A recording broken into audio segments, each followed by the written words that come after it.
Hey guys, Manava. Cái cái phá đẻ đến mình ta. Cái cái cô phá đẻ tụi ni they respond ya to kihe firma o mai koe ai ke hangao o demonstrate at ai manava vai ta mai manava kawa. Koe manava vai ko fo ilau e fa ko ho manava ki loto 1, 2, 3, manava ki tua, 4, 3, 2, 1, he? Koe manava ki loto ta, ua, tolu, fa, tukuange ki tua, fa, tolu, ua, ta, he?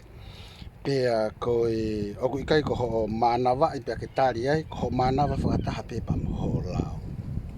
Au mauloto pe, tukuange ki tua, fa, tolu, ua, ta. Koe manava vai.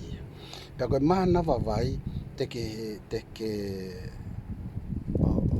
whaia iha whahinga taimi pe. Tātou te whito ki he taimi oku ke ongo iai oku ke ki lahi e mea e whakaukau ki au ke ongo ki tō lalo whakaiwi, whakatamai. Pea ki whai rewa e manava vai.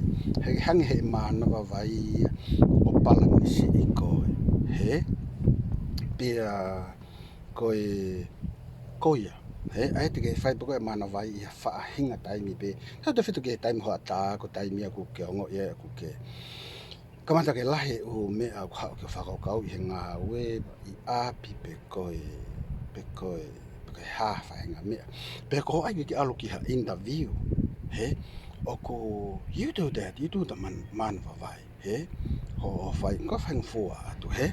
So, koia, koe manava vai ia. Koe manava kawa te ke whai ia i he taimi po uli. Ho ai koe ke mohe. I he taimi koe te ke tokoto ai. Koe manava kawa te ke tokoto koe ai. He? Te ke tokoto ai pa ke whai e manava kawa. Koe manava kawa te ke manava oku whāwalu ia. Aia oku huinga whāwalu ko ho manava ki loto he fo i lau e whā. Pa ke tukuangi ki tua i he fo i lau e walu. Te ke tāpolo i e koe a ho manava koe ki loto o tukuang tāpolo i e koe i ho tukuang koe ki tua. Pe ko exhale. He? Koia, koe manava ka wāia. Sai.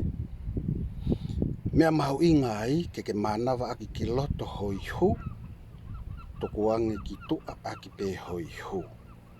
Pea aku toi mahu inga mi ai te ke ko ho manava ko ia ko te ke manava aki ai manava ko na utala noa ki ai ongo. He? Ai manava ongo aki koe hoi hu. He? Ai ni ko na ai atu.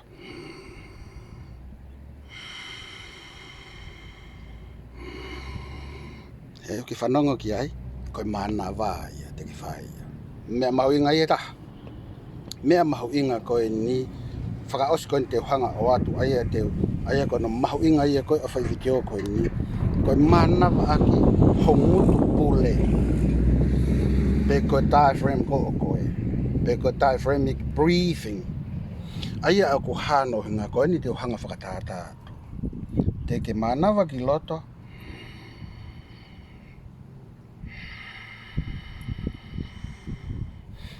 you notice te ke hanga whakatoka ngai, notice oko when I breathe in o alu ki tua hoku, belly ko oku.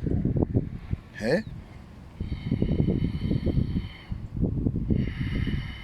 Aia ka whai mea ia tolu oku hoko i he diaphragmic breathing poka manava ki koe angotu pule oku alu mi a ea mi he o alu ki he o alu ki he o alu ki he.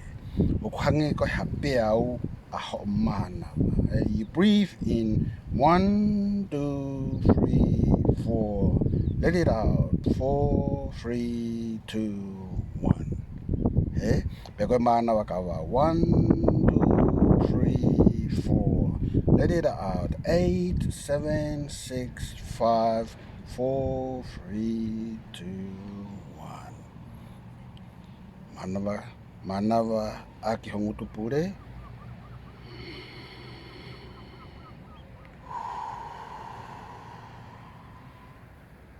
He?